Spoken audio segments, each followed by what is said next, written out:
Basic communication skills. Well, just what does that mean? All I know is, I don't like you. Well, I don't like you either. There. We are communicating perfectly, aren't we?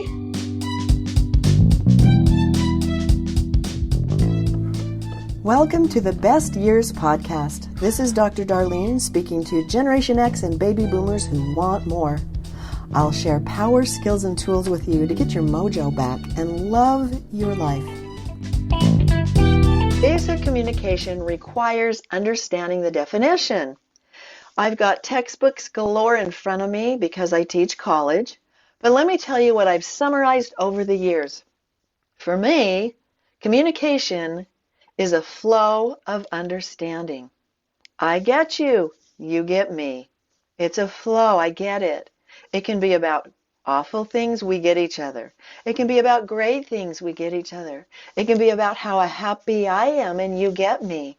It can be how sad you are and I get you and you get that I get you. That's what it is, a flow of understanding. And basic communication skills require that understanding of the definition. So now that you get that today, I'm going to share two specific basic skills with you. Before that, I'm going to explain a little bit more how communication works. You have a message. You send it to someone. Do they receive it? They receive it or not in the way you said it. You send through channels. Channels are visual. You could draw a picture to someone to communicate. Auditory, you may say something to communicate. You may touch them. That's tactile to communicate. It may be a smell of flowers. It may be a taste of a meal you made. You're communicating in lots of different ways. Of course, we have verbal and nonverbal. And so I'm just going to talk general today, lots of different ways we can communicate. Now, we have a sender of the communication message and we have a receiver. And in my college class, I say, which one has the burden? And I have them write it on a piece of paper. The sender has the burden or the receiver? And depending on the level of expertise of the student, sometimes I have 50-year-old students who seem to understand maybe a little bit more about that, then I have various answers. And the answer is, well, before I tell you the answer, the sender, because if they say, you're ugly and you stink and you're an idiot, and what they really mean is, I just want you to look better so I'm attracted. Then you have the receiver that's hearing you say something, but they're not getting it. You said it nice, or you didn't say it nice, or it's a different culture, different gender, different socioeconomic status. It's just a different thing. Who has the burden? The sender or the receiver? And the answer is, grand prize goes to both. It's both of you who have the burden of this communication, of the flow of understanding. And I'll get into that in a minute. It's kind of like I'm here, you're there, and between us is this big thing called air. But I think it's more like this big thing like Jell-O. So I say something to you or someone, and it goes through the Jell-O, and then it goes and splats onto the receiver. Because they didn't get it at all with what I said. All I said was, you look so good today. And they received, oh, so I didn't look good yesterday? So how do you do it? How do you communicate? What's basic about this? There's nothing basic about it. Basic just means the intro, because there's so much to how do I get what I mean across the Jell-O and to go into your ear the way I meant it. Well, here's the thing. It's all about the meanings of the person who's listening. They have, as the textbooks say, fields of experience, which means I was raised this way. And when you say it loud, it means you're mad. But I was raised this way, and loud means I mean it, and I'm passionate, and I love you. We have culture differences. Culture can be your little house culture. It doesn't mean the color of your skin or your ethnicity. It can mean the culture in my family. We hugged a lot. And in your family, you didn't hug ever. Because if you touched me, it meant you were creepy. And so we've got these cultural differences. Oops, yep, Hey, can I just tell you, I wouldn't have a job if this was easy. So That's why this week I'm making 4, 5, or 6 podcasts just on communication. So listen to the other ones as well. You have, I have, they have, we all have triggers. That means someone was mean to me when they said that. So when you say it, then I'm all upset and I'm sad because I have a trigger about that. I knew a couple where the woman would tell her husband he was a good man and he got upset because his past wife said he was a good man. You're such a good man. You really are. But I'm leaving you. And she left him. So the woman now, the new wife, can't say you're a good man. It's called triggers galore. We have beliefs of the way we talk, the beliefs about the way we feel, on and on and on and on and on and on and on. So that keeps going. So my 2 points that I'm going to share to you quickly today is there's 2 things to start based on the basic information that I've shared with you. Is one of them, do you care? So someone's saying something to you and you're like, I don't really give a flip.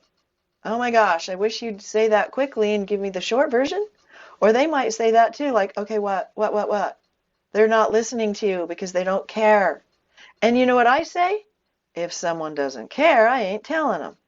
And you know that old scripture somewhere, somehow, I've just always heard it all my life when I was young, don't cast your pearls before swine. If someone really doesn't care, now don't guess that. Mind reading, it's a whole nother podcast. But if you're telling something to someone and they're just like glassy-eyed looking at you, girlfriend, I would save that for someone else who cared. And you know that old saying, here's a quarter. Go tell someone who cares. So rude. When I was young, it was kind of a joke. So do you care? Because if you have one person that cares about the flow of understanding, hey, I'm not doing it. And you can beg and you can plead and you can follow them around. You can knock on their door, try to get them to understand you. Please understand me. Please, you need to understand. Hey, if they don't care, and you probably need them to say they don't care because otherwise you're mind reading, or you don't care, then forget it. The flow of understanding is still possibly there because we can't not communicate, is that I don't want to hear you. So what you're communicating is that I'm not interested or I don't really care. And that's a flow of understanding. So that's still communication. But if you want someone to understand your day you had or how excited you are for your new puppy, tell someone who cares. Yes, that's easy enough. The second one on ways to communicate, or these skills, communication skills that work. This is such a good one, and it's called self-monitor. Step back. This is number 2. Step back and look at yourself. It's almost like you step out of your body and look at you, and most of you are good at this. If not, look in the mirror, stare at what you look like, and then do it again. Step out. Can you see your face? Can you see your feet over there? And again, that's a skill. And if you can't do it, you're probably not a really good communicator. So step back, step out, look at you over there talking to them. Oh my gosh, I look so aggressive. Oh my, trying to sell a vacuum to that poor man, and I'm just leaning right in his face saying, you need this vacuum. I'm telling you, it's really good. And you see that spot right there, and you're just so out of rapport. So on here, number 2, step back, self-monitor, look at yourself. What do I look like? I'm looking too lethargic. And they're all excited. I'm like, stepping back. So self-monitor yourself by stepping back and move way back, like looking at a movie. And then, of course, when you've assessed if you're too aggressive, too mellow, too chill, you want to then shift yourself. If you care, number 1 is if you care, 2 is self-monitor. So if you care, shift yourself to be more of a receptacle for what they're saying and listen to them. And then within this self-monitoring, you can also jump into their energy. What is it like to look at you? Ha! Really? Think back to your last argument we had, if you can, and step into the other person. And then look at you. Oh my gosh, you're not that cute anymore. You're so aggressive. Or you're just not looking at me. And what is it like to look at you in communication? Do you look engaged? Do you care? Are you invested in this or not? So number 2 is self-monitoring. So self-monitoring is not just monitoring yourself, it's stepping back to see how you affect someone else, which is then to calibrate them, to get feedback from them. So you're self-monitoring you, and you realize, if I lean forward, that works. If I lean back, that works better. If I smile, they get me. If I don't smile, they don't get me. And with couples, if you touch them just on the forearm by the elbow, they might get it better. Or if you don't touch them, they'll get it better. So it's kind of a playing with this, because what you want is to share how you feel or a situation or how they're making you feel, which we'll talk about verbiage in another podcast. But basically, watch yourself. Is it working? Don't keep doing the same thing if it's not working. Look for the feedback from the other person. It's not working. When you say, you look good today, and they go, then you realize you need to maybe say something different and change. It's awesome because you've got this. It's almost fun, like, I'm going to try a new way today because that didn't work. I texted, hi, baby. He's like, what? What do you want from me? So keep trying and shifting your mask on your face from a smile to a frown to a curious face. Calibrate them. Is it working? Notice, step back, learn. And then, of course, if it works, then you come back in your body. You're having a great conversation. So number 1, do you care? 2, self-monitor yourself and the other person. So isn't it fun to understand communication skills and techniques and the importance of communication by shifting and changing what you're doing? It's kind of intriguing to me, and I've worked with my kids and my colleagues, and every client's different. We need to respond differently. The same thing you do to one person doesn't work to another. Hopefully you've learned a lot about basic communication today, and as you understand more, as you learn to care and understand if people care or not, as you self-monitor yourself and notice the feedback from others, then you increase your flow of understanding. I get you. You get me.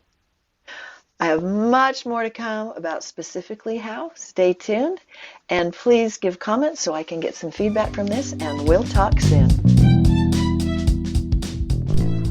If you like what you've heard, please subscribe to my channel so we can hang out. Also, go to www.whatstopsyou.com for notes to this podcast and learn more power skills to indeed live the best years of your life.